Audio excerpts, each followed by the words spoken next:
questions from our studio audience. But first, let's hear a brief opening statement from each of the leaders. And we're going to start with Nick Clegg. I believe the way things are is not the way things have to be. Now, you're going to be told tonight by these two that the only choice you can make is between two old parties who've been running things for years.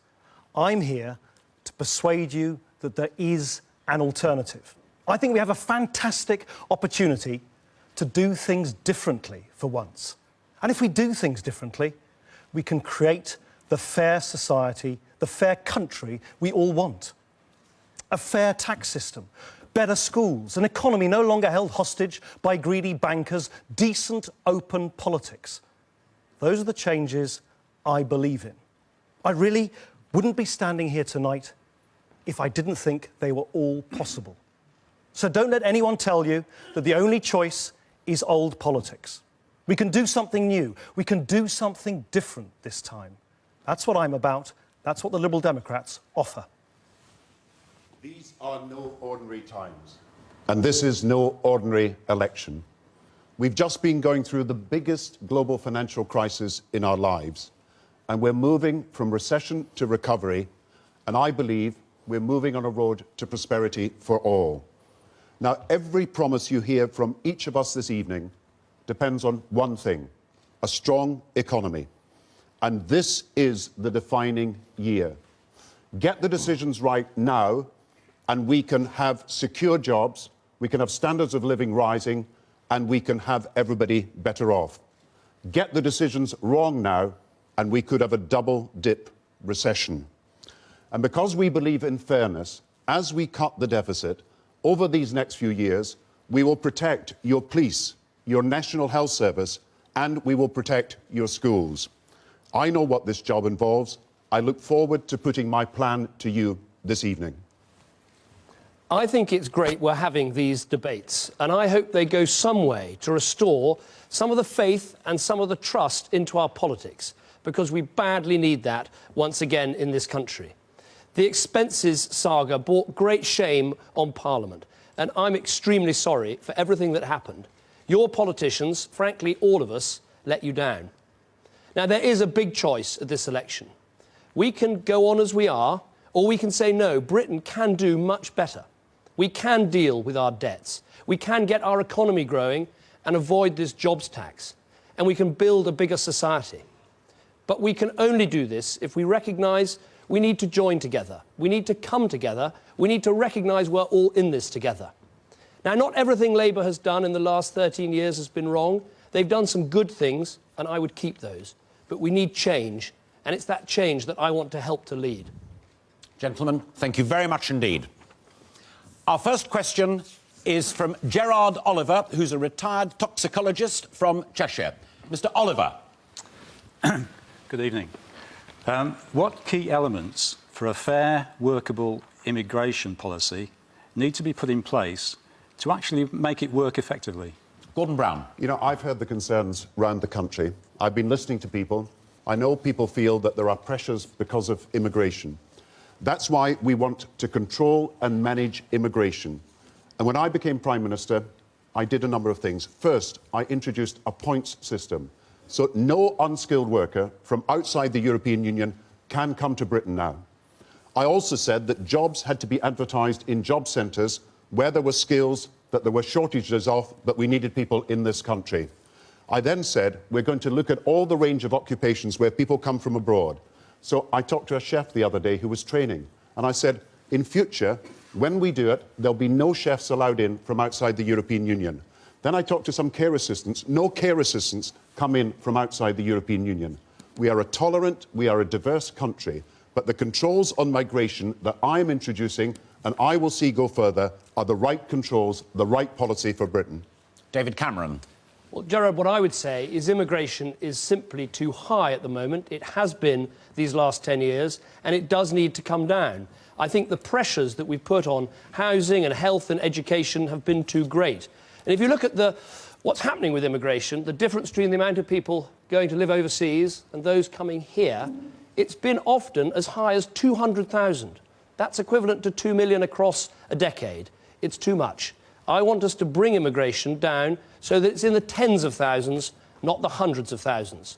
How will we do that? Well, I think we need to have not just a point system, but also a limit on migration when people are coming from outside the European Union for economic reasons. I also think when new countries join the European Union, then actually we should have transitional controls so they can't all come here at once. It's been too high these last few years, and I would dearly love to get it down to the levels it was in the past, so it's no longer an issue in our politics, as it wasn't in the past. Nick Clegg. Well, Gerard, you talked about a fair, workable immigration system. That's exactly what I want. What's happened over the last several years is almost precisely the reverse. You've had lots and lots of tough talking about immigration from both Conservative and Labour governments, and complete chaos in the actual administration of the system. It was a Conservative government that removed the exit control, so we knew who was leaving as well as who was coming in. That's what the Labour government then followed up on as well. So what I think we need to do is firstly make sure that we restore those exit controls. So we have borders so we know exactly who's coming in, but also when they're supposed to leave. And the second thing that I would do is this. At the moment, under the immigration system, if you want to come and work in this country, you have to show two things. Firstly, that you've got a sponsor who's sponsoring your arrival in this country, and secondly, that there's a job for you to do. I want to add a third element, that you also only go to a place, to a region where you are needed, so that we only send immigrants to those places where they can be coped. You've heard what each has had to say on immigration. It's now your chance to contest the other's arguments, and you, Gordon Brown, will start. Well, let's be honest with each other. Net inward migration is falling. It's fallen 3 years ago, 2 years ago, and it's falling this year. It's falling as a result of the action we are taking and will continue to take. To stop illegal migration, which is what Nick has referred to, border controls are being brought in, and we are counting people out and in from the end of this year. It was a policy that the Conservatives scrapped before 1997. We've got ID cards now for foreign nationals, so an employer can see whether they're legal or illegal. So we're taking precise and specific action. But what I wouldn't do is have an arbitrary cap. An arbitrary cap means that an employer, and I've been visiting a lot of employers in this region, who wants to bring someone in from abroad, needs that skilled worker, the skill is not here, cannot do that. Net inward migration will continue to fall under our policies. 40,000 less students, I suspect, this year because of our tightening of visa controls. Now, these are the things practically we can do. We're a tolerant country, but we want proper control over migration. David Cameron. Well, I think a cap is necessary because we're not going to control immigration unless we actually take some quite positive and concrete steps. And I think we let down everyone if we don't do this properly. I was in Plymouth recently, and a 40-year-old black man actually made the point to me. He said, I came here when I was 6. I've served in the Royal Navy for 30 years. I'm incredibly proud of my country. But I'm so ashamed that we've had this out-of-control system with people abusing it so badly. So if we don't address immigration properly, we're actually letting down immigrant communities as well as everybody else. So we do need a cap. As well as border controls that Gordon talks about, and I support strong border controls, I think we need to go one step further and actually have a proper border police force. So we combine at our borders customs, immigration, security and police. So we make the most of the fact that we do have policeable borders, and we could stop more illegal immigration that way as well. Nick Clegg. I think the truth is that there is good immigration and there's bad immigration. I was in a hospital, a paediatric hospital in Cardiff a few months ago, treating very sick, prematurely born babies. And I was being shown around, and there were a large number of babies who needed to be treated. And I went into a ward. It was standing completely empty. It had all the latest equipment, but it was standing completely empty. And I said to the ward sister, I said, well, what's going on? Why are there no babies here being treated? And she said, no, new rules mean that we can't employ any doctors from outside the European Union with the skills needed. That's an example of where the rules are actually stopping good immigration, which actually help our public services to work properly. And that's where I want to see, not an arbitrary cap. I mean, you can't just say a cap. What is it, 10, 10,000, a million? What happens if you reach the cap in the middle of summer and someone wants to come and play football for Manchester United or Manchester City? Do you say they can't come? No. Let's have a regional approach where you only make sure that immigrants who come go to those regions where they can be supported. Well, let me, on Nick's point, I mean, of course, that we've benefited from immigration across decades in our country. People have come here to work hard, to make a contribution, to bring their special skills, and we see that in the health service, in our schools, all the time. But I do think that, as I say, it's got out of control, and it does need to be brought back under control. Gordon Brown. Well, I don't like these words because we are bringing it under control. Net inward migration is falling and will continue to fall as a result of the measures we've taken. We've brought together the police and the immigration officials and the customs officials in one agency. We're doing that already. Illegal immigrants are deterred because we've got ID cards for foreign nationals now. So an employer cannot say to someone, you can come and have this job. They've got to ask for the identity card first. And there are big fines if employers break the law. Now, we've got to do more. And that means we've got to tighten the number of skills that we need in this country. And that's why we're moving from care assistants to chefs right through other occupations where we train up British people to do the skills. I think a lot of people, I think, would ask, though, you know, we've had 13 years of a government that's now only started to talk about addressing this issue. And if you look at the numbers, you know, immigration levels, net migration levels before 1997 were never greater than 77,000 a year. Under your government, they've never been less than 140,000 a year. That's a very big number, and it's only now that you're starting to take... you're only starting just before an election to take the steps that need to be taken. I'm going to bring Nick Clegg in now, and we'll continue. Well, Mr. Clegg? I think this is partly what's been going wrong for so long. We've had both major parties running governments over the last 20 years talking tough about immigration and delivering complete chaos in the way in which it's run. I'm like anybody else. I just want a fair, workable immigration system that counts people in, counts people out, only make sure immigrants come here if there's jobs for them to do in parts of the country where they don't place unreasonable strain on housing, on public services and so on. I think the regional approach that we're putting forward, which would be a major innovation, they do it in Canada, they do it in Australia, but it would be a major innovation here, which I think would restore public confidence in an immigration system where people feel it's complete chaos. You see, I agree with Nick. An arbitrary national cap will not work. And I think the Conservatives are not even giving the number for that cap, so they can't tell us what they will do.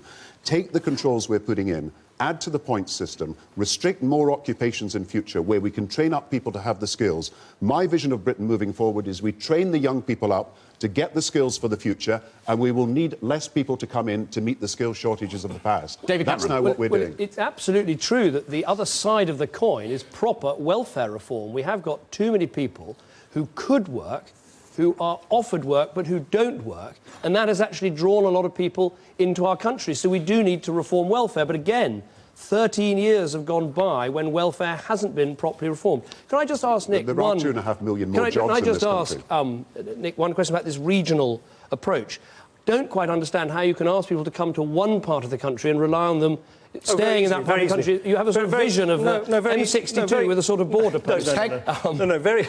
Very, very easily. They do it in other countries. It basically means that if you're an employer and you're employing someone who's got a work permit, then you will need to make sure that in that work permit they're only able to work in the region where you are offering them work. And if you offer them work when they don't have a work permit which says they're entitled to be in that region, then you are acting illegally. They do it in other countries. We should do it here. Because the truth is that our country has lots of different needs in different parts of the country. That's not being reflected in an immigration system in which the public has lost any confidence. But Nick, Gentlemen, I'm going to leave it there because we've got a lot of questions to get through, and you yourselves have said we want to get some questions. So let's go to the audience and take another. Our next question is on law and order, and I need to point out that it's an area where powers are devolved to the Parliament in Scotland and, of course, from this week also the Assembly in Northern Ireland. And this question comes from optician and mother of two, Jacqueline Salmon. Jacqueline, your question.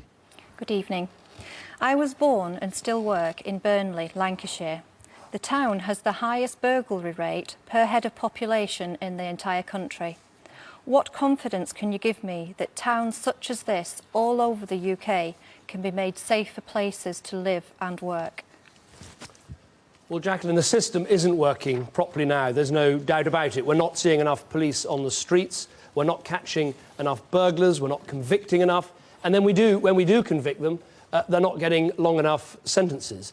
I went to Crosby the other day and I was talking to a woman there who had been burgled by someone who'd just left prison. And he stole everything in her house. And as he left, he set fire to the sofa and her son died from the fumes.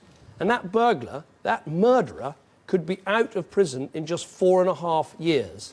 Now, the system doesn't work, but that sort of sentence is, I think, just completely unacceptable in terms of what the public expect for proper punishment. What have we got to do? Well, we've got to get rid of the paperwork and the bureaucracy, and we've got to get the police out on the streets. We need very clear signals from our criminal justice system that if you cross someone's threshold and rob their home, you go to prison, and you go to prison for a long time. Nick Clegg. Jacqueline, you asked what can we do to stop burglary happening over and over and over again. Two things. Firstly, quite simply, more police on our streets. This government wants to waste billions of your money on an ID card system so that you have to pay for the privilege of having lots of your own details on a piece of plastic card that you carry around for pretty well exactly the amount of money that the government, your money, the government's pouring into that. We could put 3,000 more police officers on the streets. That is the absolute priority for me. Second thing is this. There are too many young offenders who start first getting into trouble with low-level nuisance, antisocial behaviour, who become the hardened criminals of tomorrow. What we've got to do is stop the young offenders of today becoming the hardened criminals of tomorrow. And in my city of Sheffield, where I'm an MP, we've done some great things to do exactly that. That's the way to get burglary and crime down. Jacqueline, as long as anybody feels unsafe and as long as anybody feels insecure, even although crime is falling, official crime figures show it's falling and violent crime is falling, I feel that we have got to do far more. And that's why there's three things I want to suggest this evening that will make people safer. One is we've got to have effective policing on the streets.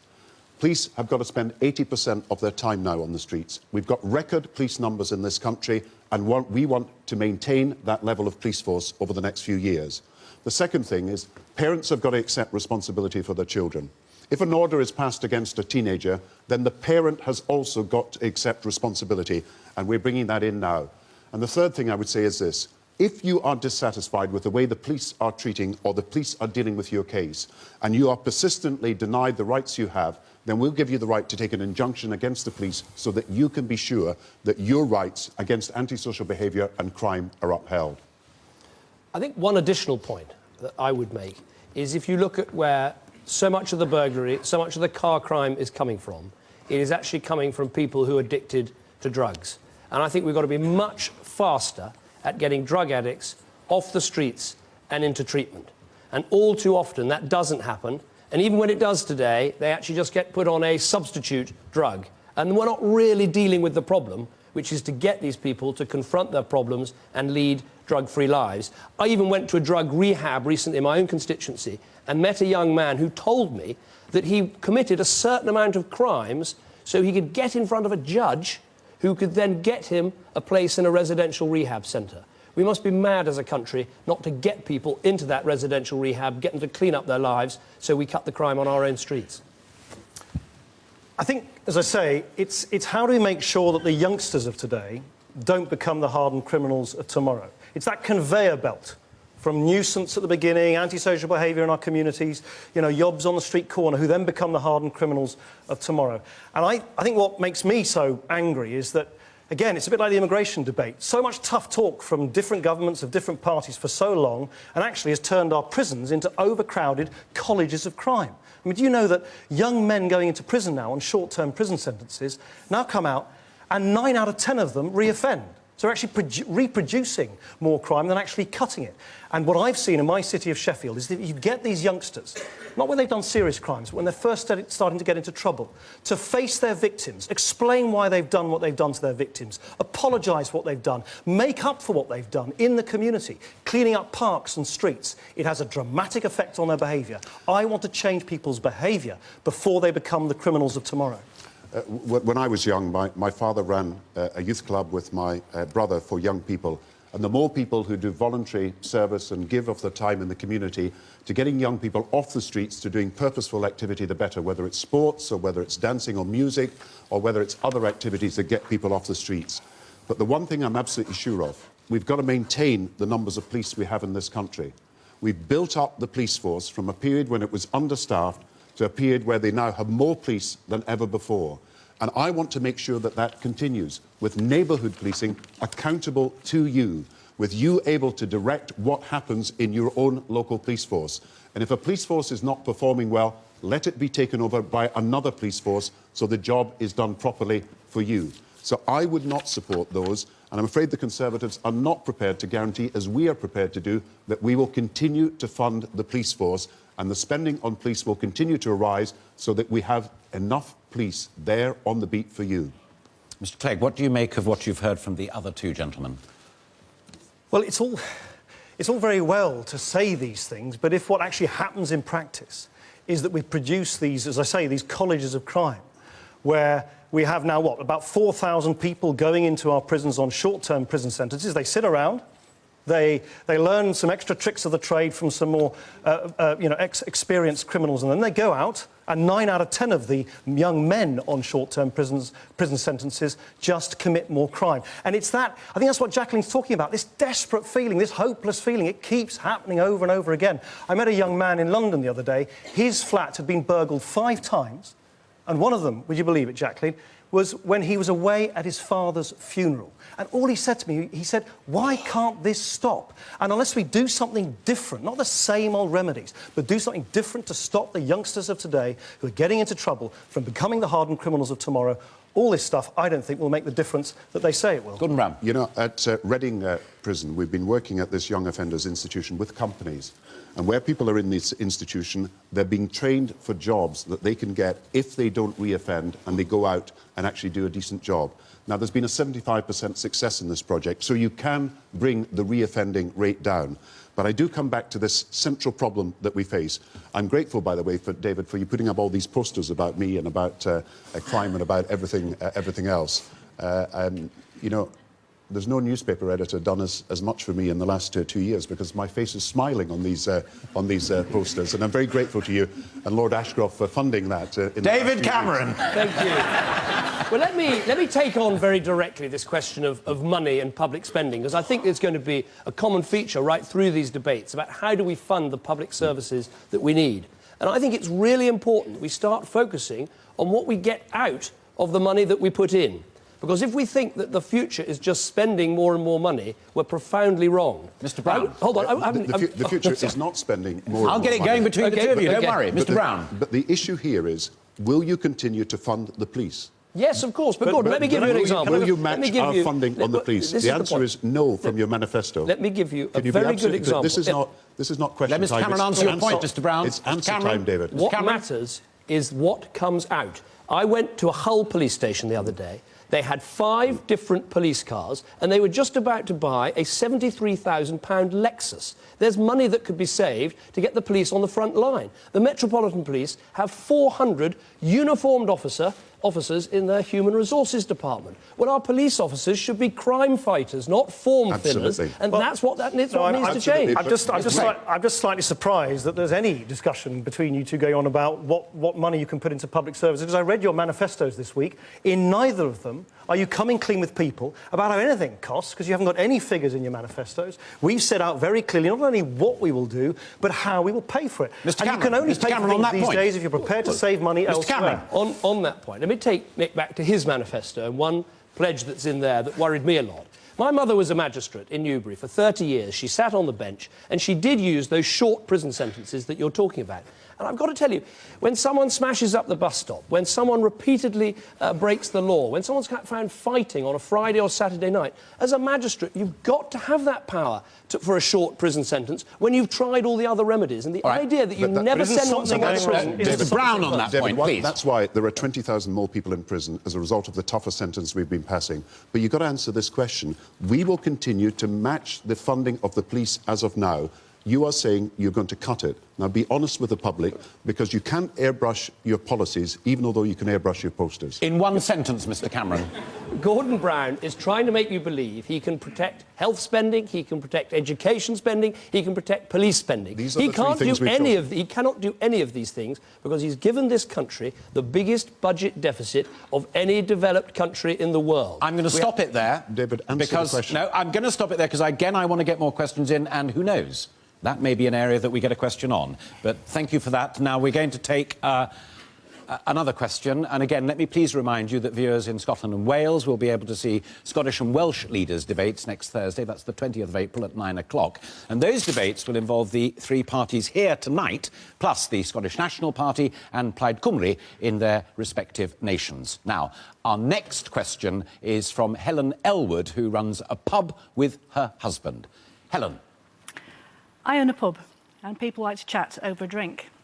Nothing's provoked more discussion than MPs' expenses. Given the recent scandals involving all parties, how are you intending to re-establish the credibility of MPs in the eyes of the electorate? Mr. Clegg. Well, I don't think that any politician deserves your trust. You talked about credibility deserves any credibility until everybody has come clean about what has gone wrong. Now, there have been some changes to the rules and all that, you know, the changes to the expenses rules. But, you know, there are still people who haven't taken full responsibility for some of the biggest abuses in the system. There are MPs who flipped one property to the next, buying properties paid by you, the taxpayer, and then they would do the properties up, paid for by you, and pocket the difference in personal profit. They got away scot-free. There are MPs who avoided paying capital gains tax. And of course you remember the, you know, the duck houses and all the rest of it.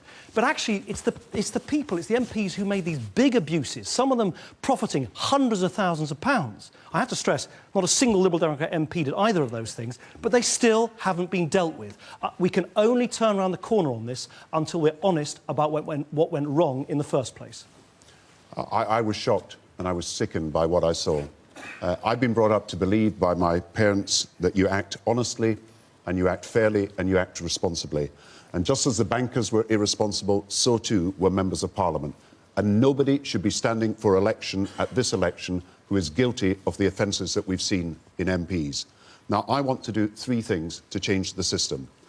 First of all, I want to give the right of recall to constituents. If your MP is misbehaving and is guilty of corrupt practices and Parliament doesn't act, you should have the right to recall that MP. The second thing we've got to do is give people the right to petition Parliament so that your issues can be raised in Parliament, and that's what we propose to do. And thirdly, and this is quite fundamental, and I don't think David will support us on that, but I hope Nick will, we've got to reform the House of Commons and the House of Lords. We need a new House of Commons and new House of Lords. We will have a referendum to elect members of Parliament with more than 50% of the vote and to have a House of Lords that is elected rather than hereditary or unaccountable. These are the changes we need. Well, Helen, I'm not surprised you talk about it in your pub because it was just a horrendous episode. As Nick says, it isn't fully finished and sorted out yet. And I know how angry people are in this country. They pay their taxes and they don't pay their taxes for MPs to abuse the system. And I know how angry I was when I heard about the moats and the duck houses and the rest of it. And I was determined to do my bit to clean it up, to get my MPs to apologise, to get them to pay back money, all of which they did before the official reviews started to happen. But you know one thing I think we really need to do as part of the apology is to say to the British people, we're going to cut the cost of politics. We're going to cut the size of the House of Commons by 10%. We're going to cut ministers' pay by 5% and freeze it for the whole of the Parliament.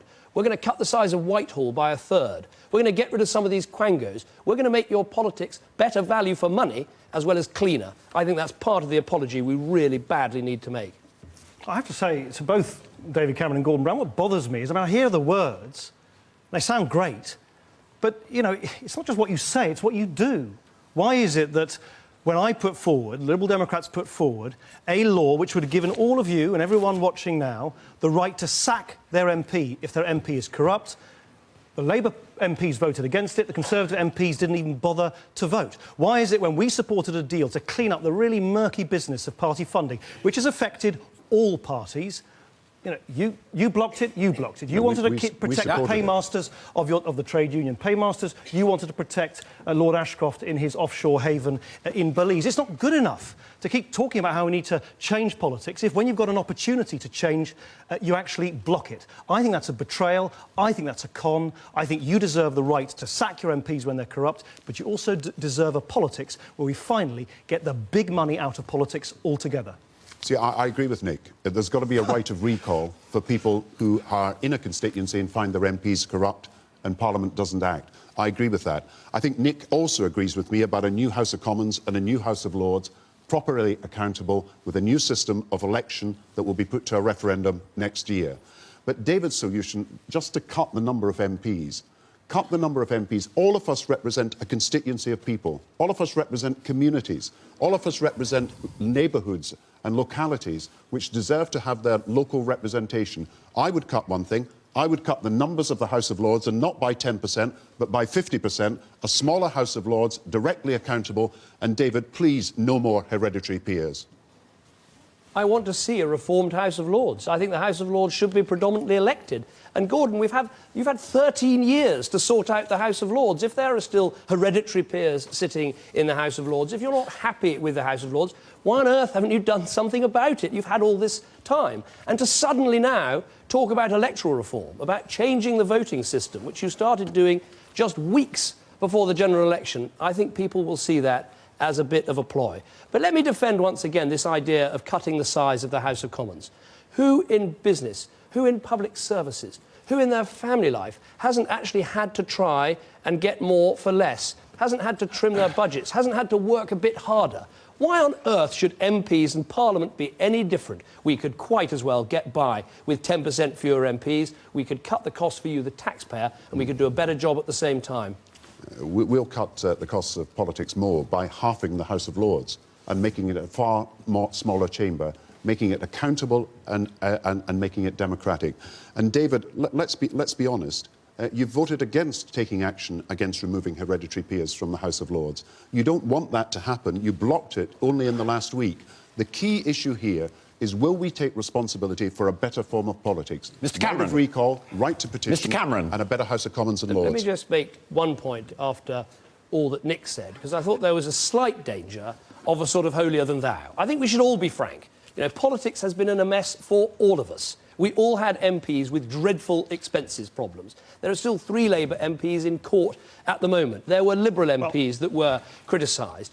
And when it comes to party funding, yes, there's been the union money going into Labour from the Unite Union. Yes, the Conservative Party's been too reliant for too long on rich individuals. And yes, the Liberal Democrats took £2.5 million off someone who's still, I think, a criminal on the run, and the money hasn't been paid back. So let's not get too holier than thou over all this. Nick Clegg. Hang on a minute. Before we bandy about these things, let's be absolutely clear. We were completely exonerated for that. It was years ago. I'm talking about what's been going on now. Have you paid the money back? And listen, none of this is going to make any difference if we allow this rotten system in Westminster to carry on, where MPs have jobs for life, where they basically only need to get 20-30% of your votes in their areas, then no questions asked. They don't even need to bother until the next time there's an election. And there's a direct correlation between the hundreds of Labour and Conservative MPs who've got these safe seats, these jobs for life, and the levels of abuse in expenses. And neither of you want to clean up the system from top to toe in the way that we've been advocating for years. I honestly think we should raise the standard of debate here. There has been awful things that have happened. We've had to take action against lots of MPs who've betrayed the public trust. We're in politics, I hope, for serving the public, not serving ourselves. But we've got to take action that makes a real difference in the future. Now, Nick supports me in reforming the House of Commons and the House of Lords. Mr. Clegg, can you I clarify think that? the Conservatives should support us as well. Can you clarify that assertion? There's absolutely nothing to support. They did nothing for 13 years. Do you support and there's that? nothing to... No, I mean... Do you support the alternative vote system in the House of Commons? What I support is something I've supported all my adult political life, which is a complete clean-up from top to toe of politics, direct elections to the House of Lords. They shouldn't be there just because they've done favours to politicians making the rules that you need to abide by, getting big money out, fair votes for everybody. The truth is that Nick does support fundamental reform of the House of Commons and But the House of Lords. you haven't offered it. We are going to put it to a referendum next year and let the people decide. When politics breaks down in the way it did, and we had corrupt MPs, then we've got to have a new start, a referendum next year on a new House of Commons and a new House of Lords. That's the way forward. I'm sorry that the Conservatives reject these reforms. Well, it's rather difficult because Gordon says Nick agrees with Gordon and Nick says Nick doesn't agree with Gordon. So let me try and find something we're all agreed on that we could change and will make a difference. I think it is time that when an MP breaks the rules, that those constituents should be able to throw that Member of Parliament out of Parliament without having to wait for a general election. I think we all agree about that, and whoever wins the next election, we can put that in place straight away. Let me just clarify precisely that assertion. The claim is that we are all agreed upon that point. The right of recall, yes, but I want a more fundamental reform. I want an MP to be elected with more than 50% of the vote, and I want a House of Lords that is not hereditary, but elected on a proportional representation list system. Now, that's what we want to put to a referendum next year. Mr. Clegg. I'm absolutely dismayed by this. I mean, this is something I actually put forward in the House of Commons. We already could have had that law. People already could have had the right to sack corrupt MPs. Labour MPs voted against it. Conservative MPs didn't turn up. Okay. It's great we're saying the same thing. You've also got to do the right thing to clean up politics. Yeah, Gentlemen, thank you very much indeed on that question. Thank you very much. Now, let me just correct something I said earlier on. Heat of the moment, sorry, I do apologise for that. The Scottish and Welsh leaders' debates are on Tuesday of next week, not on Thursday. My apologies for that. Now, our next question is on education, an area where, again, there are devolved powers in Scotland, Wales and Northern Ireland, OK? Now, Joel Weiner is a 17-year-old secondary school student from North London. Joel, your question. I'm in my final year of school. I found that the system is incredibly grades-driven, so much so that often education for its own sake is at sacrifice. We are over-examined and under-taught. What will the party leaders do to improve education? Well, I want to see our education improve as it has done over the last few years. We need teachers with better qualifications. We need young people with the aspiration to succeed. And we need to give people the chance to start education early. That's why nursery education starts at 3 and to be able to go through to 18. And that's what we're saying in our manifesto. Education will be part-time or full-time till the age of 18. Now, as far as grades and standards are concerned, I myself believe in the highest of standards. I believe if we don't search for the highest of standards, then we will not, in the end, get the best pupils coming out of our schools. Now, yes, we've got to look at the different types of exams, and we will do so. But I think it's important to realise we're in this new world where we're competing with Asia as well as America and Europe. And our young people have got to have the grades, the qualifications to be able to meet the best in the world. Now, that's what I want to achieve, and I hope I can work with you to do so. Well, I have every sympathy with what you say, because education is important, that as well as getting good grades, that actually we're opening young people's minds to all the best things that have been written and all the best things that have been said, and to really excite people about education. And I think there is a danger that our education system has become terribly bureaucratic. We send 4,000 pages of information to schools every year. We spend £300 million on educational quangos. We're not getting enough to the front line, actually following the child into the school. And as someone who's got 2 children, one of whom started at a state school in London, and hopefully another child to come, I'm passionate about getting as much money into the school as possible rather than wasting it in Whitehall. Now, in terms of exams, we've got to have good external marking done properly and high standards. I think that's absolutely key. I wouldn't want to see that change, but let's set the schools free so we trust in the vocation of the teachers who do what they want. They're there because they have a vocation they care about. Nick Clegg. Well, Joel, I think everyone will recognise what you're talking about, this feeling that you just have to constantly jump through hoops. I mean, the symptoms are everywhere. I think our national curriculum is 600 pages. The curriculum in Sweden, which has generally got a fairly good education system, is 16 pages. I just read the other day that head teachers now, by email over the last year, have received, get this, 4,000 pages of instructions from on high from Whitehall. This is crazy. We've got to let head teachers teach. We've got to let teachers teach. We've got to reinstill a sense of enthusiasm and creativity in the way that you are taught. And that's why what we want to do, the Liberal Democrats, is to put onto the statute book an Education Freedom Act, which literally bans government from micromanaging what happens every single minute of the day with every single test in every single classroom in the country. That's what I'd like to see, and I think it would make a big difference to you and other people who are at school. But every school's got to be a good school, and we've got to insist on the highest standards for every school. Now, since 1997, 1,600 underperforming secondary schools in 1997, down to 250, next year down to 0, as a result of the fact that we're allowing federations, academies to take over underperforming schools.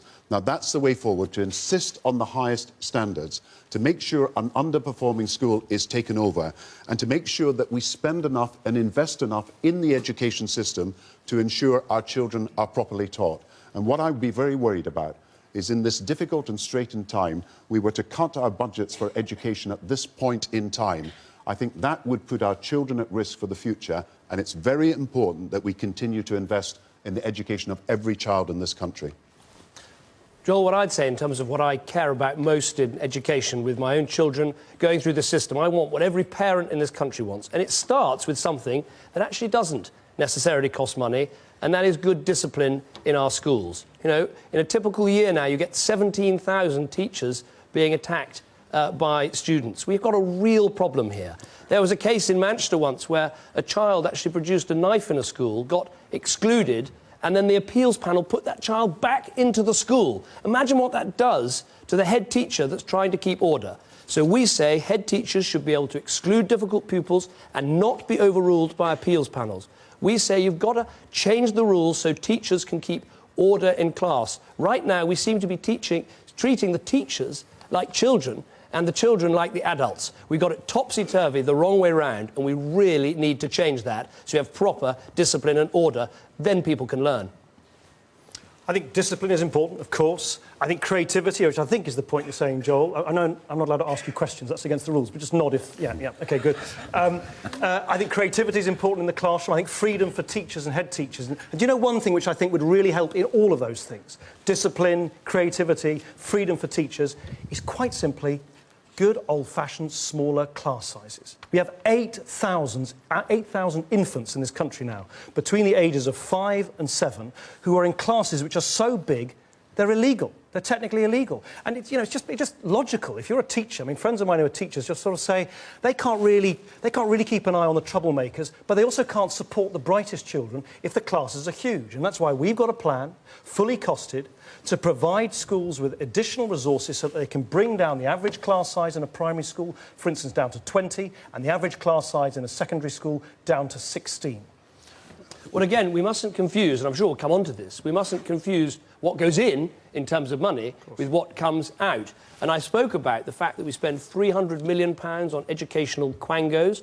The Department of Children, Schools and Families, a lot of teachers actually call it the Department of Curtains and Soft Furnishings because it's so beautifully done up. They recently spent £3 million actually improving their own building and putting in I'm not making this up, a contemplation suite and a massage room. And as a parent of children at state schools, I want every available penny to go with the child into the school so the teacher can actually provide great education for our children. There's a lot of waste and it needs to be cut. Creativity, discipline, standards in schools, but we can't evade this question. If we're going to have the best education for our children, we do need the teachers and the teaching assistants. Now, if you cut money out of the education budget now, you'll be cutting the numbers of teachers and teaching assistants. Now, we say it's so important for our country that while we cut the deficit, we will maintain our investment in education per pupil. Now, the Conservatives cannot say this, and I think we need an answer this evening. Again, it's the risk to our health service, the risk in crime if you have less police. Now it's the risk to education. Mr. And Cameron, I say it's a risk too far if you cut teachers and teaching assistants. What Gordon Brown isn't telling you is that he's putting up national insurance contributions on every single job in 2011. The biggest cost schools have is teachers. So he's going to be taking money out of every single school in the country. Primary school, secondary school, FE college. We say, stop the waste in government now so we can stop the lion's share of that national insurance increase, that jobs tax next year. That's the best way to make sure we keep the money going into the schools. But David, be honest about the risk. Why are you doing a jobs tax? You're going to take £1 billion at least out of the schools this year. Simply if you were not true. elected in a budget in July, you've got to take £6 billion out of the system, other than health and defence. Where does that money come from? You've promised you'll take £6 billion out. It can only end up with the loss of thousands of jobs, including teachers. You will not back us and support us on keeping education spending Mr. Cameron, rising. then Mr. Clegg. Why won't you support educational spending as we do? I think people can hear that this is just a complete invention of a figure plucked out of the air. We are saying that the government could save £1 out of every 100 it spends. Now, what small business, what large business, what family, frankly, hasn't had to do that during this difficult recession? All right, and Mr. to go Clegg on now. as the Mr. Clegg You now. are going to take money out of the schools. Not sure if you're like me. know that. Thank you, Mr. Brown. Mr. Clegg. I'm not sure if you're like me, but the more they attack each other, the more they sound exactly the same. Look, Joel's question. Let's go back to Joel's question. Joel asked, why are you being tested so much? You know, how can all pupils in our schools feel that they're being supported and getting the best out of education? And I come back to this need to combine two things. Firstly, more freedom for teachers and head teachers. Remember this crazy thing I told you about head teachers getting 4,000 pages of instructions by email. And secondly, smaller class sizes, more one-to-one tuition, Saturday morning classes, evening classes, so that you can help those children in particular who perhaps aren't being supported at home as much as anybody else. Because you know, I certainly know from my two sons who go to a local school, excellent state-funded school in my area, if a whole class can move together, then that enriches all children. I think what goes wrong is when classes get so big and classes actually fall apart. Mr. Brown. Well, we've got to be clear about this. I too want freedom for schools, and that's why where a school is failing, it will be taken over by a federation or by an academy so that it can work, usually a local federation, a local academy. I want the best discipline in our schools as well, and I'm tough on what head teachers have got to do to ensure that there is discipline not just in the school itself, but around the school as well. Mr. Clegg. But we've got to face up to this fact about spending. Well, Gordon Brown mentioned spending. Absolutely, too right. I don't think we're really going to get those smaller class sizes. That one-to-one tuition that Joel, I think, agrees is necessary, the catch-up classes, unless we find money from savings elsewhere. We've spelt that out in our manifesto, so we can provide, under our plan, £2.5 billion extra to our schools. I'm going to stop you right there, because I know what the questions are, and you don't. But the next question continues that debate. Your answers are entirely a matter for you, and your rebuttals as well. But I think you may find that the next question will continue that discussion. It's Robert Lewis, who is a senior manager in healthcare. Mr. Lewis, your question. How certain can you be that your party's policies will deal with the budget deficits without damaging economic growth? Mr. Cameron.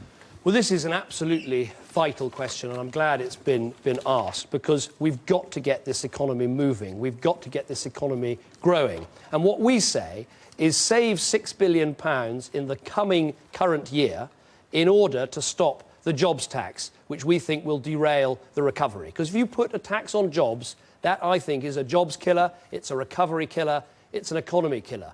And 100 of the leading business people in this country, people who run companies like Sainsbury's and Marks and Spencer's and Mothercare, have all said that the threat to recovery is not cutting out waste, as we say. The threat to recovery is Labour's proposal for a jobs tax. So I think we've got to remove this dark cloud of the deficit over our economy, and it makes sense to make a start on that now. Make a start this year to avoid the tax next year, and then we can go forward with further plans to remove our deficit and our debt that's going to hold our country back if we're not very careful.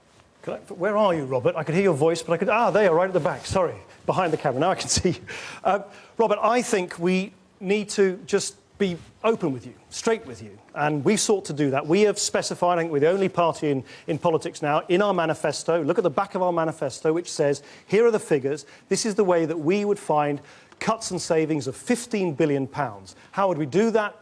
By things like removing tax credits for the top 20% of recipients of tax credits, ending the Child Trust Fund, which gives £250 to all 18-year-olds. I'd love to give everybody £250, but I just don't think we can afford it right now. Putting a cap of £400 on any pay increases in the public sector for the next 2 years. But also some long-term choices. I'm the only leader here who's saying very clearly, I don't think we can either justify or afford the like-for-like replacement of the Cold War nuclear missile system, the Trident missile system, over the next 25 years. It'll cost you, all of us, £100 billion. We can't afford it. We've been through a terrible financial recession, a global financial recession, and every time we've had to make big choices about what we do. To support the economy when there was no private investment happening, to support people who were unemployed so that we could keep unemployment down, to support mortgages so that there were no mortgage repossessions like the 1990s. Now, we're at a critical point in our economy now, and I'll be honest with you, you cannot afford to take money out of the economy now because you will put jobs at risk, businesses at risk, and you will put the whole recovery at risk. £6 billion out of the economy means lost jobs, it means lost businesses, it means lost growth. If you take that money out now, I fear for what could happen, and we do not want to have a double-dip recession in this country. Take £6 billion out, and it's the equivalent of taking out thousands of jobs in this economy today and making a lot of jobs that are safe at the moment unsafe. I would not recommend that at all. Let me take on, Robert, this argument directly, the idea that if you cut waste this year, you endanger the recovery. Now, just this week, we've seen two, I think, pretty hideous waste stories. The first is that civil servants have been given credit cards funded by the taxpayer to go out and spend that on food and wine and other things, and that's cost £1 billion. The second story was that managers in the National Health Service, many of whom are paid over £250,000, have had a 7% pay rise. Now, are we honestly saying that if you didn't have that sort of waste, that sort of excess, that our economy would collapse? I think it is nonsense. It's like saying that giving up smoking is somehow going to be bad for your health. Giving up waste would be good for our economy, and it would mean that we could stop this tax rise that's coming down the track that Britain's biggest business leaders all say will cost jobs. Cut the waste, stop the tax. That's the right answer. Well, look, these two constantly argue about waste as if we can create or we can fill the black hole in the public finances by saving money on paper clips and pot plants in Whitehall. Of course, we can get rid of a bit of waste, but that isn't the big. That doesn't really address the big questions we need to ask ourselves. And I think we need to be clear with you, open with you, straight with you. We've tried to do that. We set out £15 billion worth of savings. I've listed some of them. We have one specific tax that we want to introduce to help fill the black hole. We would impose a 10% tax on the profits of the banks.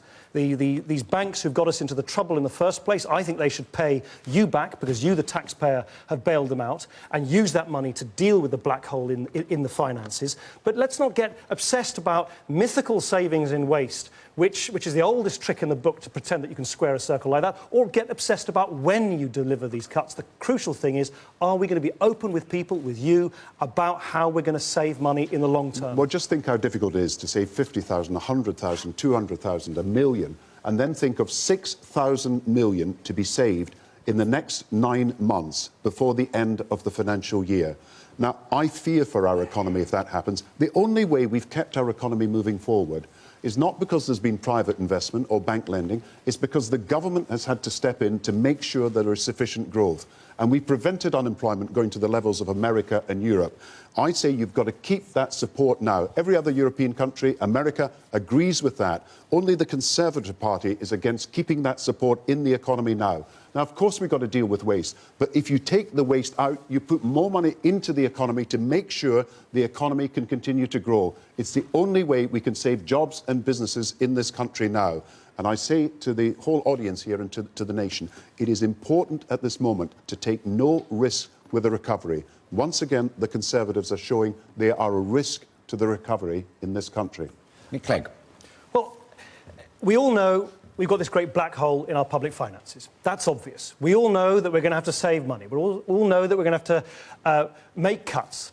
The question at this election is who is trying to be straight with you about the scale of those cuts, how long they'll take. As it happens, this is one area where I would like for once to see politicians put people before politics. And what I'm suggesting, I don't know whether Gordon Brown and David Cameron would take up this invitation, is that regardless of the outcome of the general election, that we get the Chancellor and the Shadow Chancellors together, the Governor of the Bank of England, the head of the Financial Services Authority, to come clean with you about how big this structural deficit is. It's estimated to be somewhere around £70 billion, and straight with you, finally, about how long it is going to take to fill David Cameron. There's no doubt the country is going to have to come together to deal with this really big problem of the deficit. I mean, for every £4 that we spend right now, the government is borrowing one of those pounds.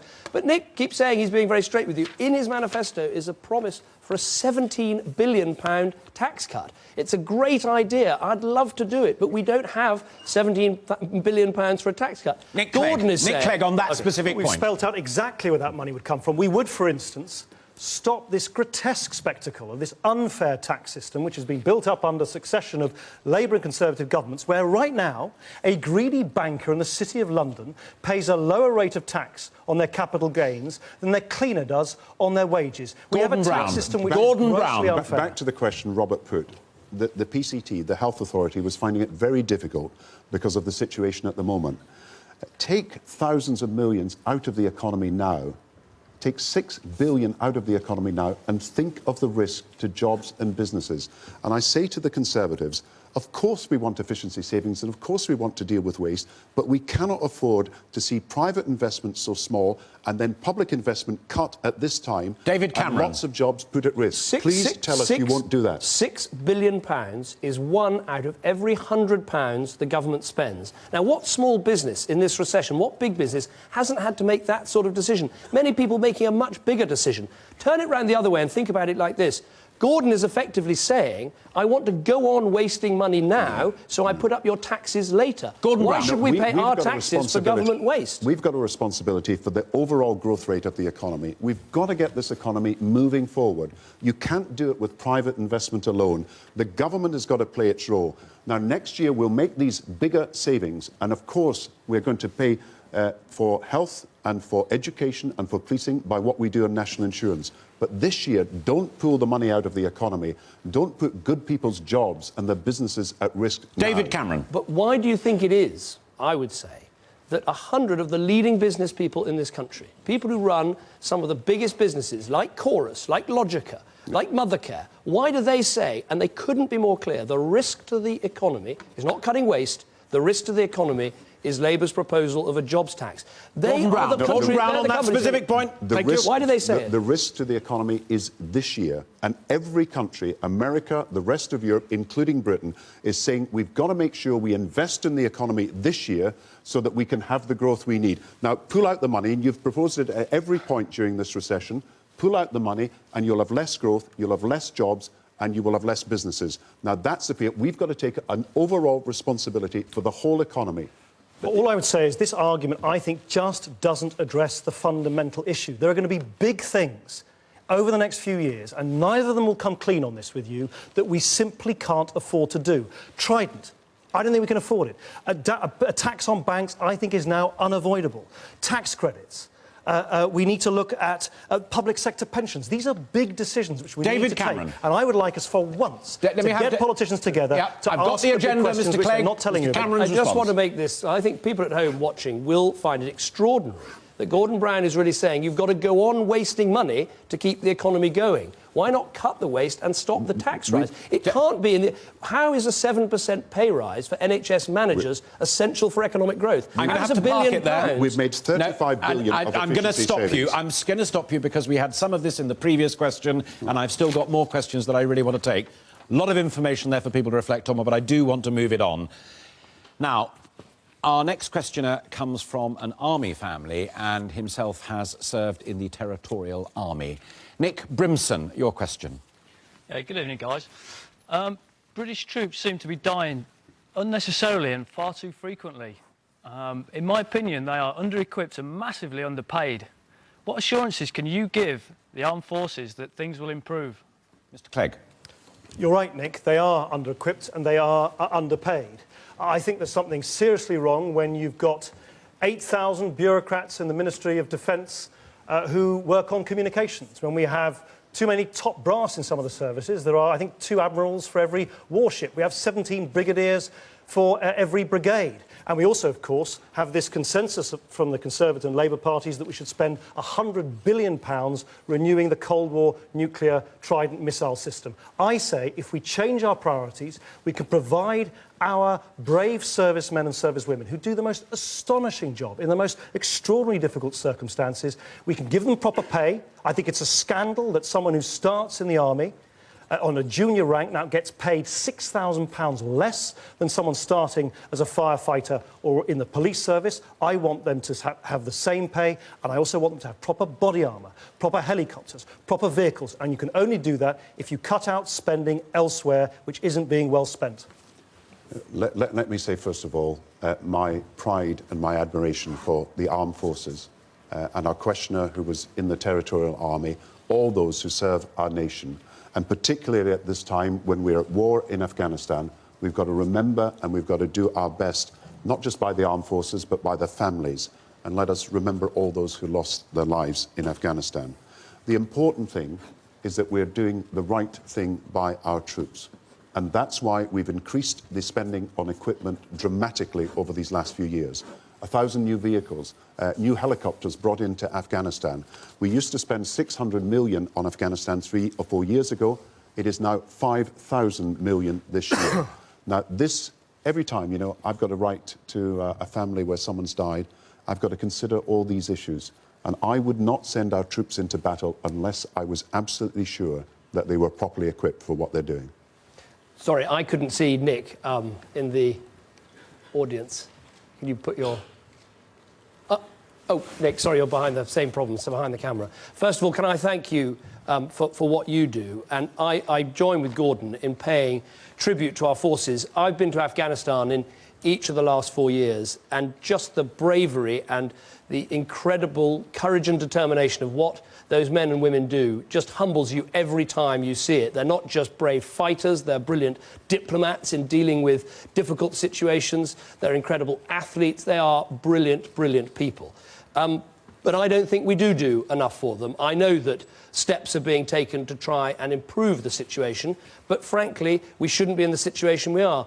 In the last few months, we had to fight a battle in Parliament to stop the government cutting the training for the territorial army. And I think it's madness when you've got soldiers deployed overseas actually not to invest in your territorial army because they're a very, very important part of our armed services.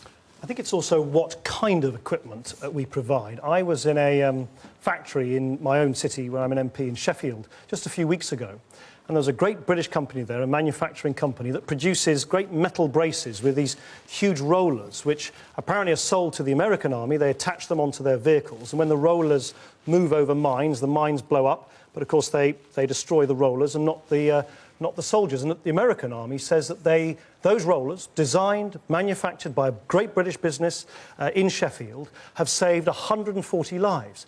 So why is it that they're not being used by the British army? Apparently they don't somehow fit onto the vehicles that our soldiers use. So I think it's not only that we've got to make sure that we don't waste money on bureaucrats in the Ministry of Defence and all the rest of it, and instead spend that on equipment for our brave servicemen and servicewomen. We should also use the know-how and the manufacturing brilliance and expertise in this country to provide our brave soldiers with the equipment which saves lives on the front line. Every urgent operational requirement that our armed forces have asked us for has been met.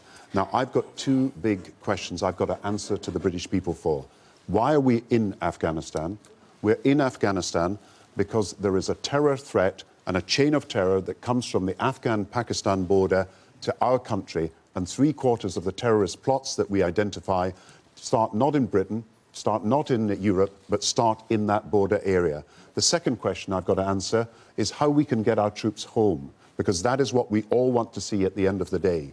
And we've got to build up the Afghan army, build up the police force in Afghanistan. And our brave troops are helping to train the Afghan army and police at the moment. And that's how we will gradually see the numbers of Afghan forces rise and our troops come down in number so that our troops can come home. As we do that, we've got to ensure that pay continues to rise for our troops. And those people who leave the forces have got to get proper protection, homes, health service, and of course the chance of jobs. Well, we all want to see those things happen, and I think it's an absolutely vital year that we're having in Afghanistan, and you can see, I hope, progress being made, but difficult times, I'm sure, lie ahead. I think there is something more fundamental that we need to do in order to answer your question properly, and that is we've got to have a fundamental defence review of all that we spend and all that we do and all the equipment that we have. Because if you think about it, over the last decade, since we last did this, we've had 9/11, we've had 7/7 in our own country, we've had the wars in Iraq and Afghanistan, and yet we haven't fundamentally asked again what should be the shape of our army, our navy, our air force. How can we best defend our country? How can we best protect our servicemen and women? And we need urgently to do that, so we make sure if we get involved in these conflicts in the future, we don't have the situation where we've had troops on the ground without enough helicopters. We all know that happened after 2006, and it really wasn't good enough. Look, what happened after 2006 is that the Taliban changed its tactics. Before, they were in a one-to-one confrontation with us, face-to-face. They couldn't win that armed battle, so they took to explosive devices, guerrilla warfare, and we had to respond to that, as all our allies had to do. And we've got 1,000 new vehicles in Afghanistan as a result of the decisions to get Mastiffs and Ridgebacks and other vehicles into the front line. Mr. Clegg. And we've also got more helicopters Mr. Clegg. Well, I actually happen to agree, strongly agree, and something I've been calling for years, that we should have a complete review about whether our military equipment is right for the job that we're asking our brave soldiers and brave service men and women to do. Because, of course, the world is changing and the threats to this country are changing with it. What I simply don't understand is that if we hold that review, as I think is going to be likely after the general election, whoever wins that election, both David Cameron and Gordon Brown want to rule out one of the biggest items of defence expenditure of all, which is the Trident nuclear missile system. This was a system that was designed at the height of the Cold War to flatten St. Petersburg and Moscow. Mr. Clegg, you mentioned it earlier. Is that really that important? Let me answer that directly, because I think it's important. I think the most important duty of any government, anyone who wants to be Prime Minister of this country, is to protect and defend our United Kingdom. And are we really happy to say that we'd give up our independent nuclear deterrent when we don't know what's going to happen with Iran? We can't be certain of the future in China. We don't know exactly what our world will look like. I say we should always have the ultimate protection of our independent nuclear deterrent. Gordon Brown. And that's why we voted to make sure that happens. I've got to deal with negotiations over Iran, and we've got the problem over North Korea. If countries unilaterally decide to have nuclear weapons and break the Non-Proliferation Treaty, then we need multilateral action with all of us working together. Now, we are nuclear weapon states. We can make a huge difference in the reduction of nuclear weapons overall.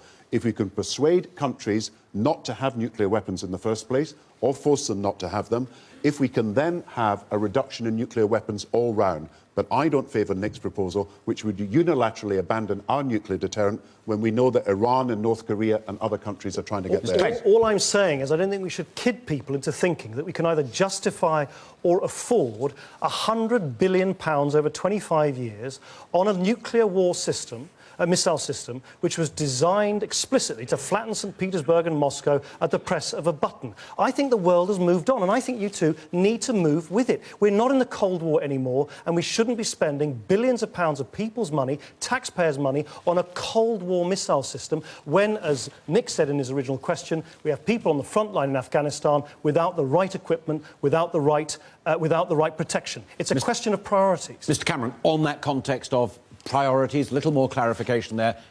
I'd like to put it to the three of you that we've dealt with that nuclear question, more on priorities as the questioner put it. Well, we need the defence review so we can get everything that's required for the front line. And I just want to go back to what I think Gordon didn't really tell you, which is after we deployed in Afghanistan at the end of 2005, you know, for several years, I went each year, and each year you didn't have to talk to many of our servicemen and women before they told you they simply didn't have enough helicopters. And to blame it on Taliban tactics, I think, frankly, is misleading. We didn't have enough helicopters. We needed more helicopters. We should have had helicopters. And if the government hadn't cut the helicopter programme back in 2004, we probably would have had more helicopters. This is not correct. The Taliban changed their tactics. We brought in helicopters from Iraq. We had to reprocess them because they were not suitable to the terrain in Afghanistan. We've got Chinooks in, we've got Merlins in, we've got Lynx in.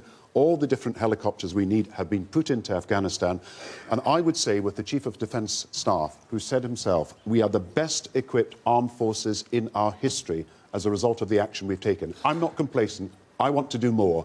But we've put the helicopters in, we've put the vehicles in, and we are giving our troops the equipment we need. Thank you. And I'm very proud of our troops. Thank you very much indeed. I'm, again, going to draw the line at that point. But, gentlemen, thank you all very much indeed. And we're going to move on to take another question now.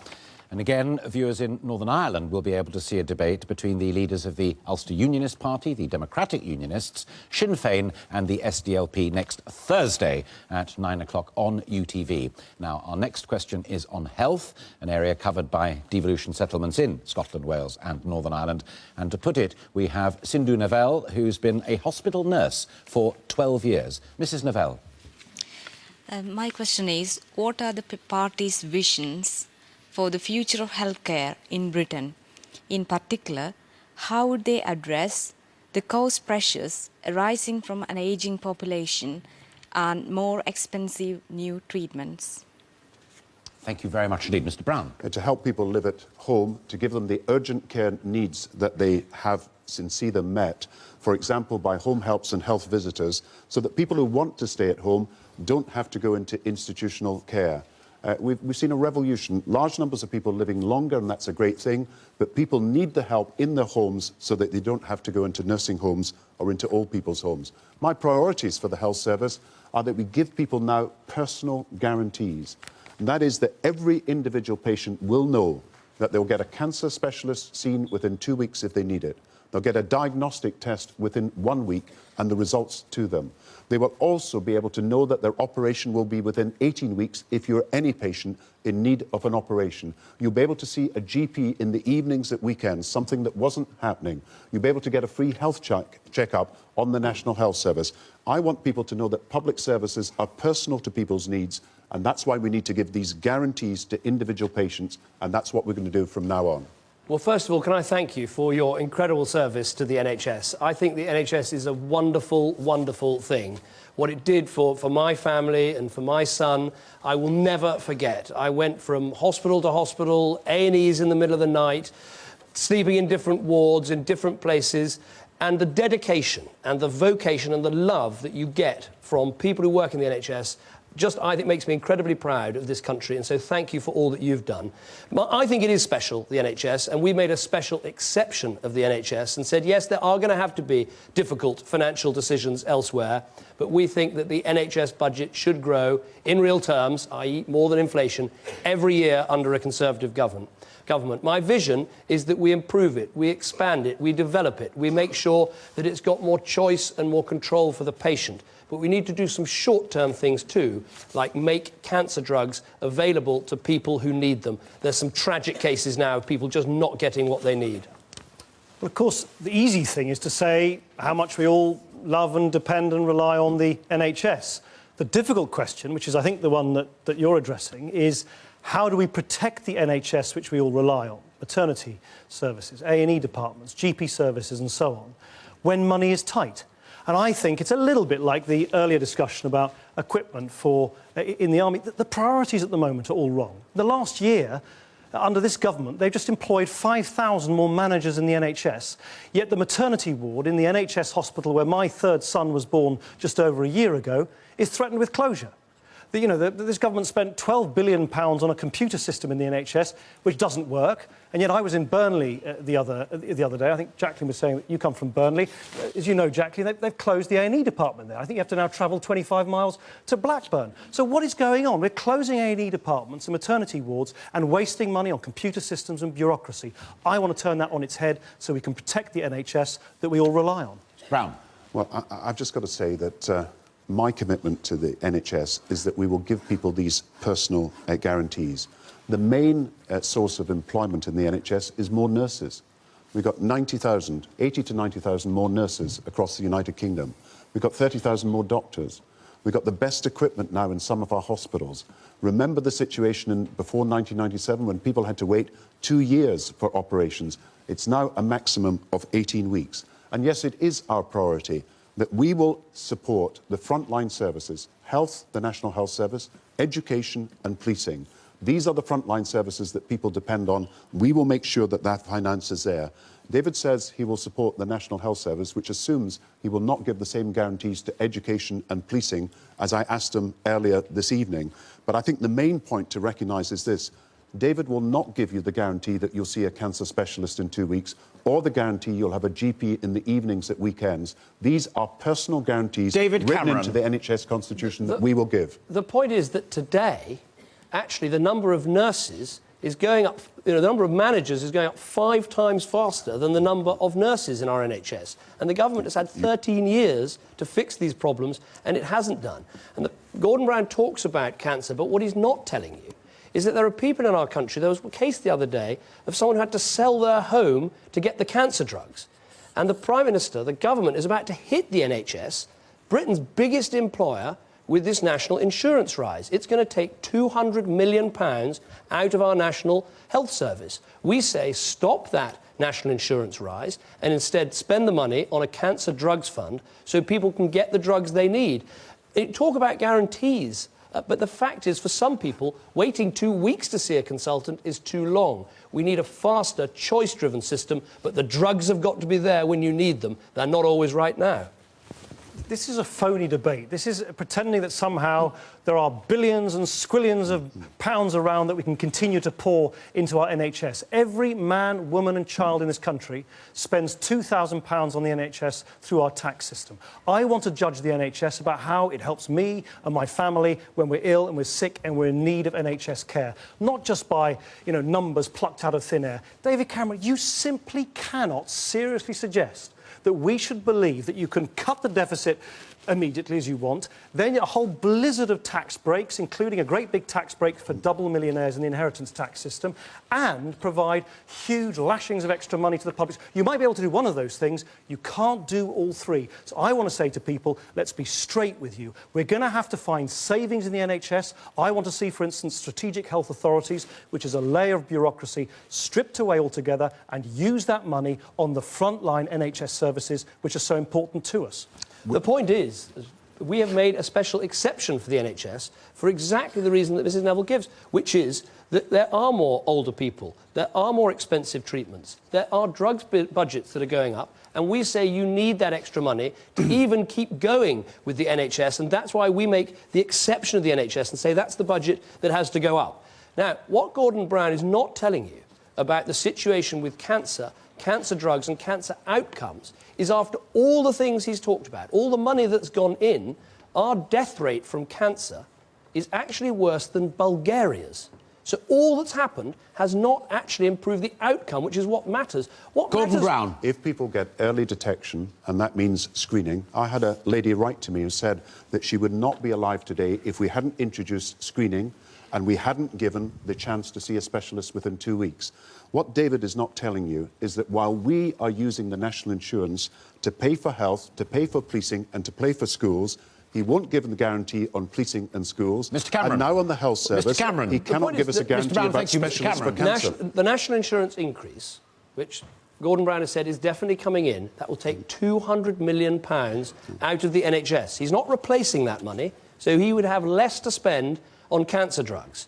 I have a man in my constituency called Clive Stone who had kidney cancer who came to see me with 7 others. Tragically, 2 of them have died because they couldn't get the drug, Sutent, that they wanted, that was on the market, that people knew was a good drug. That's a scandal in our country today. So stop the national insurance rise, use that money for the cancer drugs and help people so our outcomes can be amongst the best in Europe rather than, sadly, amongst some of the worst. All I would appeal for is just a bit of honesty in this debate. I mean, people know that money is tight. People know that you can't promise something for nothing. You can't say you're going to fill the deficit tomorrow and you're going to give lots and lots of tax breaks to people, inheritance tax breaks for double millionaires, tax breaks for, 1 in 3 hand-picked married couples, and also extra money to the NHS without explaining how you're going to do it. I say again, there's something wrong. Mr Cameron, thank you, Mr Clegg. Nick Clegg is promising a £17 billion tax cut.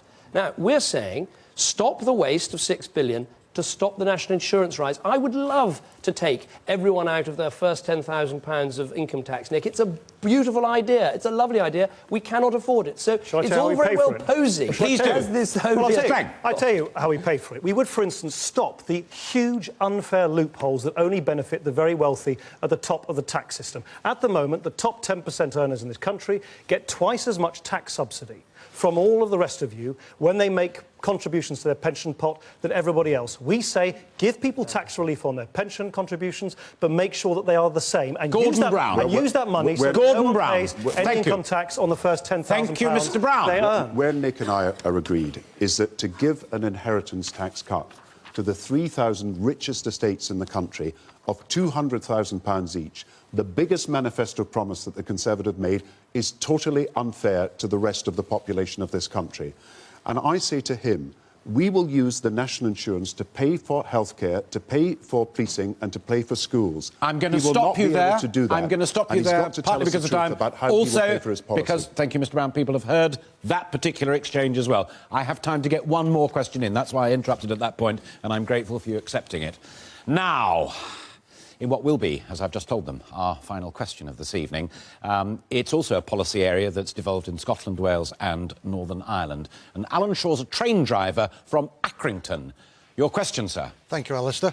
Gentlemen, when are each individual party going to introduce a fairer system to care for the elderly when it is required, especially those who have worked and contributed towards a country's economy without the need for them to sell and dispose of their assets? And what are your policies? Thank you, Alan, for asking this question. I think it's an absolutely vital question. I think it's so unfair that today you can have people who have worked hard all their lives, they've saved, they've paid down the mortgage, they've done all the right things, and yet if they go into residential care, they have to spend every penny of that money. And maybe the neighbour who didn't work hard and didn't save and, you know, went about things in a different way, they get the whole thing paid for free. And I think that's just not fair. So we've, as we know, there's a huge budget deficit, a great big hole left by Gordon Brown. So we can't make all care free. I don't think we can afford that. But what we can do is say to people, if you put aside £8,000 on turning 65, we can guarantee that you won't have to pay for residential care. That would remove the need to sell your home to pay for care. It would mean that you could pass your home on to your children rather than have to pay for your care bills. It doesn't solve the whole problem, but I think it'd be a good start, a fair start, and rewarding people who've done the right thing.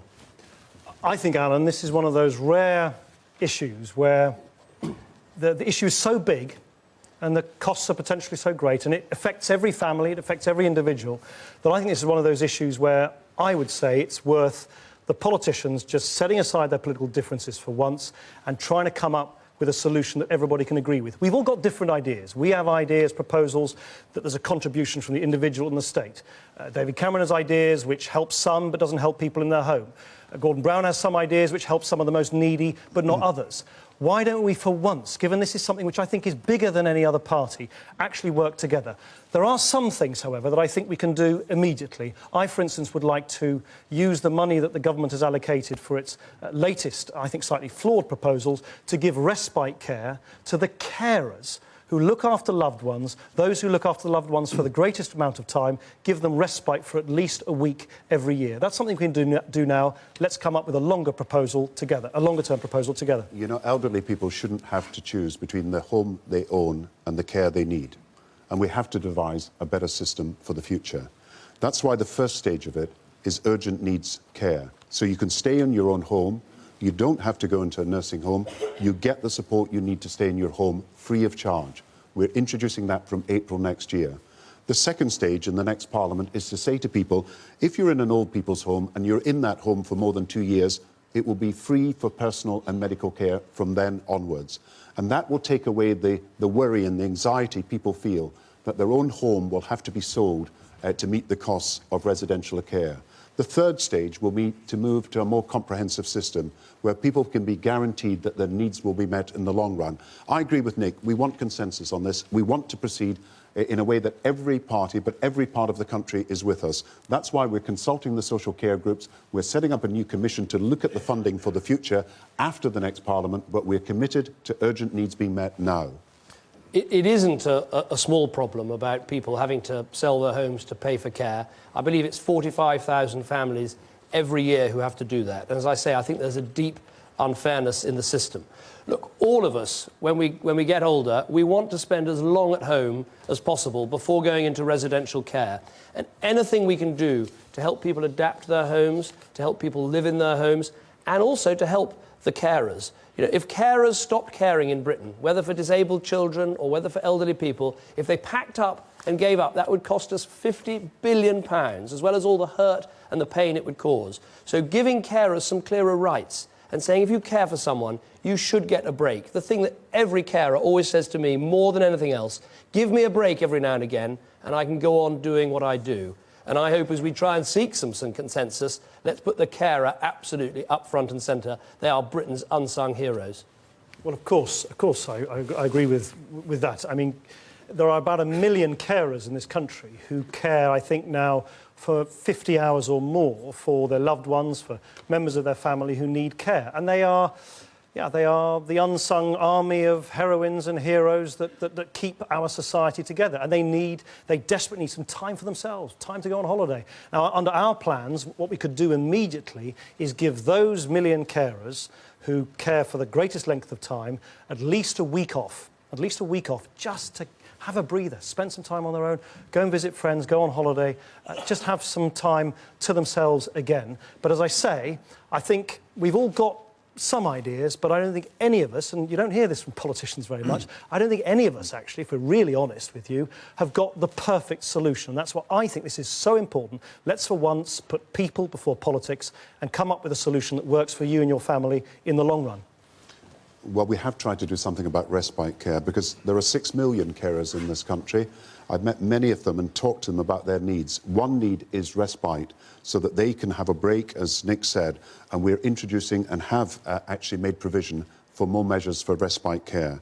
But the questioner was asking about also how he could be sure that he could be less worried about having to go into an old people's home or what would happen if he got ill later on in his life.